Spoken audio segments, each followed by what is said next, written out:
முக்கிய செய்தி. சேலத்தில் டிசம்பர் 4ஆம் தேதி விஜய் பரப்புரை மேற்கொள்ள காவல்துறை அனுமதி மறுத்துள்ளதாக அண்மை தகவல் வெளியாகியிருக்கிறது. இது தொடர்பான மேலும் விவரங்களை தருவதற்காக செய்தியாளர் சுதன் இணைப்பில் இருக்கிறார். சுதன், வணக்கம். கரூர் துயரத்திற்கு பிறகு தாவேகா கட்சி டிசம்பர் 4ஆம் தேதி சேலத்தில் பரப்புரையில் ஈடுபட உள்ளதாக தெரிவித்திருந்த நிலையில் அதற்கு காவல்துறை அனுமதி மறுக்கப்பட்டிருப்பதாக தகவல் வெளியாகியிருக்கிறது. முழு விவரங்கள். வணக்கம் சலாமி. தமிழ் திரையுலகின் உச்சகட்ட நடிகரான விஜய் தமிழக வெற்றி கழகம் எனும் கட்சியை துவங்கி முதல் முறையாக எதிர்வரக்கூடிய சட்டமன்ற தேர்தலை சந்திக்கிறார்.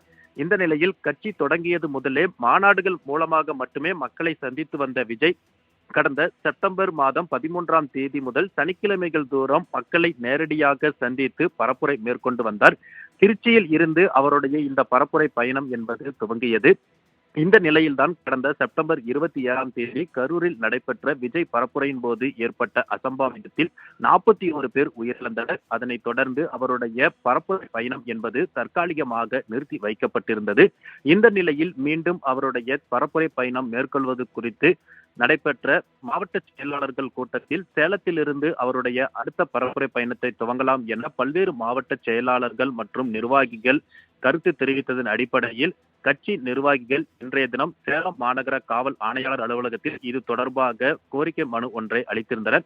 அந்த மனுவில் எதிர்வரக்கூடிய டிசம்பர் 4ஆம் தேதி சேலத்தில் கோட்டை மைதானம் அல்லது போஸ் மைதானம் அல்லது சீலநாயக்கன்பட்டி அருகே கச்சல்நாயக்கன்பட்டி பகுதியில் இருக்கக்கூடிய தனியாருக்கு சொந்தமான மைதானம் ஆகிய இடங்களில் ஏதேனும் ஒரு இடத்தில் விஜய் மக்களை சந்தித்து பரப்புரை செய்வதற்கு அனுமதி அளிக்குமாறு கேட்டு மனு வழங்கியிருந்தனர்.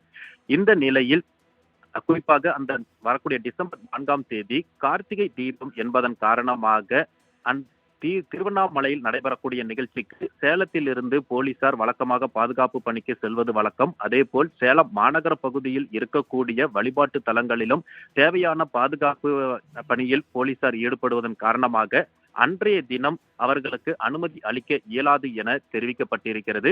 இந்த நிலையில் கட்சி நிர்வாகிகள் வேறு ஏதேனும் நாளில் சேலத்தில் இந்த பரப்புரை கூட்டத்தை மேற்கொள்வதற்கான தேதி கேட்டு சொல்வதாகவும் தெரிவித்திருக்கின்றனர்.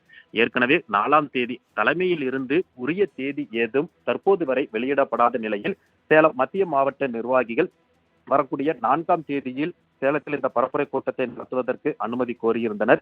இந்த நிலையில் அதற்கு காவல்துறை தரப்பில் இருந்து தற்போது அனுமதி மறுக்கப்பட்டிருக்கிறது.